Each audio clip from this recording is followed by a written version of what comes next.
సంజన అయితే చాలా ఫీల్ అయిందండి. అక్కడికైతే ఇప్పుడు డెమాన్ ఎవరు ఈ గేమ్‌లో విన్ను చెప్పు అంటే, ఈ టాస్క్‌లో విన్ను పడాల కళ్యాణ్ అని చెప్పారు. ఎప్పుడు సంజన ఎవరు విన్ అయినా హ్యాపీగా చప్పట్లు కొడతది కానీ, ఈసారి చప్పట్లు కొట్టలేదు. కామ్‌గా ఇలా కొట్టుకుంది.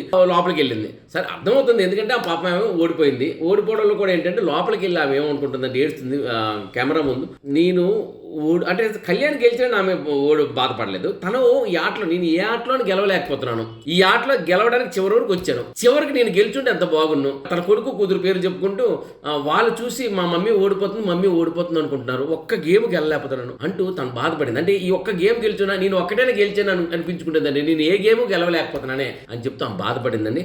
ఏదేమైనప్పటికీ ఏంటంటే మళ్ళీ తనకు తానే వద్దు నువ్వు ఏడొద్దు, నువ్వు స్ట్రాంగ్, నువ్వు బీ స్ట్రాంగ్ అని తనకు తానే సెల్ఫ్ కాన్ఫిడెన్స్ లో హెప్నోటైజ్ చేసుకుని బీ హ్యాపీ సంజన అనుకుని ఆమె మళ్ళీ గెయిన్ చేసుకుంటుంది. ఏదైనా స్పోర్టివ్ పవర్ తనలో ఉంది. కాకపోతే ఆ గేమ్ చివరి వరకు వచ్చి కళ్యాణ్తో ఆడేటో గెలిచేసి ఉంటే ఆమె చాలా ఆనందపడు. దీనివల్ల ఏమైనా టాపర్స్కి వెళ్ళిపోతారని కాదు కానీ ఆమె జస్ట్ బిగ్ బాస్ ఆమెకు కాంప్లిమెంటరీగా ఒక ట్రీట్ ఇచ్చుండేవాడు. సరే ఏదైనప్పటికీ ఆ విధంగా బిగ్ కంటదరి పెట్టుకుంది. ఓకే, రీజనబుల్ అనిపించింది. అందులో పెద్ద ఇదేమీ అనిపించలేదు. లైట్గా బాధపడింది అంతే.